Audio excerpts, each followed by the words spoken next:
Nationalism has been apparent throughout mankind ever since people stopped being nomadic and started farming, settling down, and creating territories. Back then, it would be one of the things that pulled a tribe together and was the love for one's people to the detriment of others.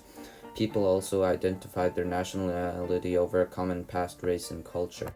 Throughout my video, I'll be using different examples of nationalism and how it remained the same and how nations had changed. I will use 3 examples of nationalism from every part. 3 from the past, 3 of the same aspects as those from the past in the present, and 3 to show how humanity has changed and developed. When humanity as a concept evolved, so did other aspects of nationalism. Humanity built settlements and started civilizations. With that, people also developed more sophisticated, widespread religions. One of the first objects ever built by humans was a shrine to an ancient god in the Tigris Valley.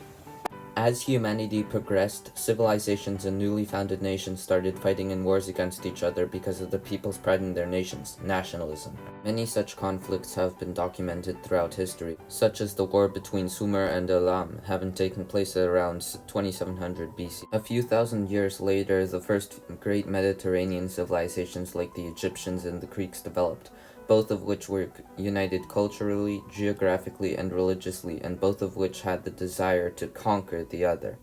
Although their leaders wanted to conquer each other for geopolitical reasons, the people who fought in those wars did it because they loved their nations to the detriment of others. Throughout all this, the driving force of conflict was the want for more, be it land, power, or religious prestige in the name of one's nation. The first form of nationalism I will discuss will be motivated by the want for more power and land, as well as the want to unite the people under one flag. In the late 1800s, there was a confederation of independent states in Northern Europe. It was a scramble of codependent states left behind after the defeat of Napoleon. Although they were allied and had a loose confederation called the Deutsche Bund, which included all of the 39 independent states and the people and politicians, especially in Prussia and Austria, the two competing powers wanted more. Many had sought and wanted to unify Germany, but it wasn't until the election of Otto von Bismarck as the Chancellor of Prussia that this actually started to happen. One of the first things Otto did was get a military alliance with Austria against Denmark and annex Schleswig-Holstein, after which he prompted Austria into declaring war on Prussia using a diplomatic dispute. Prussia went to war with Austria and Austria's allies and won in just 2 weeks. Prussia then declared war on France and unified all of Germany minus Austria against them. Germany obliterated France and crowned Kaiser Wilhelm II as Kaiser of Germany in Versailles. In the peace agreement, Germany annexed Lorraine and assimilated its people. Germany was easy to unify because all of its people already spoke the same language and didn't need any assimilation. They also had the same views. The topic of assimilation, it's time for my next case study, the oppression and assimilation of a minority for the supposed good of a nation. Nations have many reasons to assimilate their minorities. Along with being an atrocious act of violence against any groups of people, it's a great vehicle for making people similar and to eliminate internal conflict. Canada did something like this with the Indian Act. The Indian Act clearly defined all Indians, aka First Nations as we call them now, and put them into reserves. They also stripped them of their rights and put their kids into assimilation camps called residential schools. Due to this, many First Nations died because of starvation, as they didn't have access to the ground on which they could hunt, didn't know how to farm, and weren't given any food by the government. But, you might be asking, how could the government justify such a thing? Well, the Canadian government said it would be for the greater good, and the First Nations should become more like the better Europeans. Though this topic may not seem as relevant today, there are some examples like the cultural genocide of Uyghurs in China. My next case study is about expansion to fortify a claimed region or territory before a foreign power decides to annex it, and how having a clusterfuck of people who are linguistically and religiously different can make progress slow. Seems specific, it's because it's the case study of British North America. And why am I doing British North America? Because I go to school in Canada and I have to. This is about the foundation of Canada. Before Canada was founded, most of the area in today's Canada was called British North America.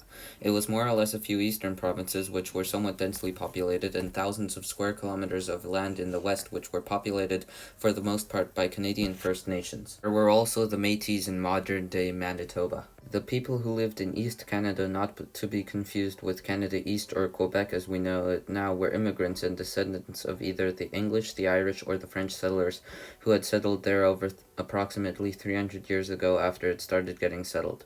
The problem was that the two most major provinces in Canada, Canada East and Canada West, had different cultures, languages, and faiths.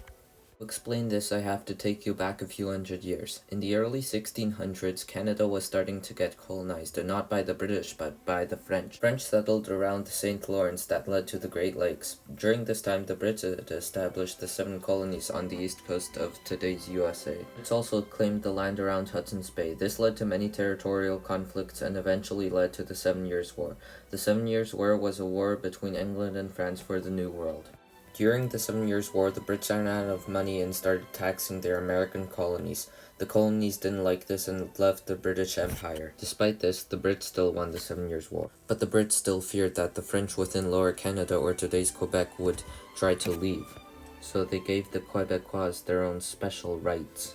As the colonies developed, Upper and Lower Canada became Canada East and Canada West. There were also the neighbouring maritime provinces of Prince Edward Island, Nova Scotia, and New Brunswick, which were all British. Although the provinces could barely agree on anything, they all agreed that they didn't want to be American.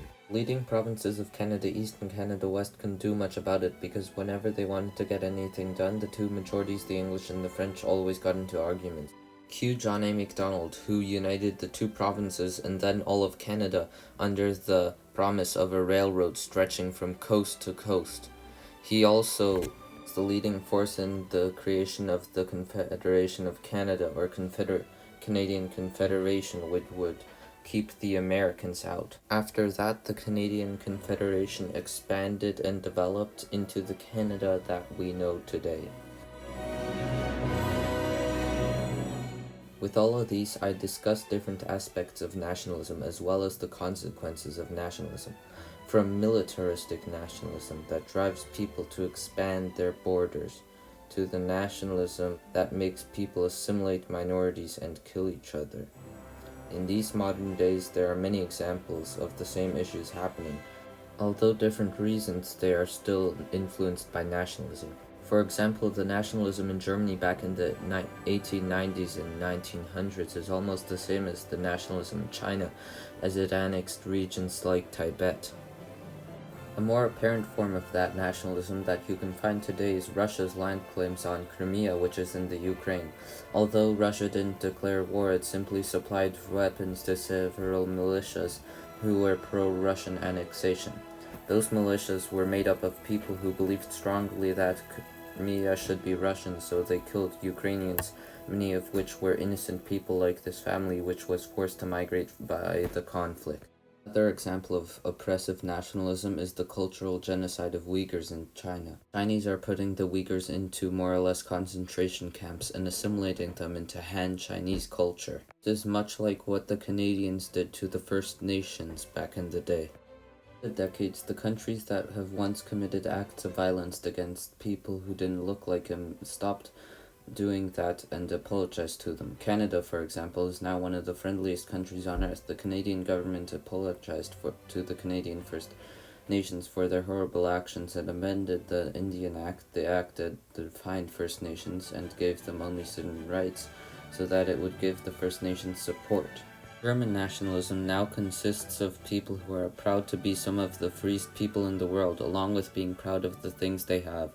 Only very few Germans are proud of their nation to the detriment of others, and those people are shits that should not be allowed to access the internet. Germany has also changed from being a military might to having a tiny military that couldn't win a war if it tried.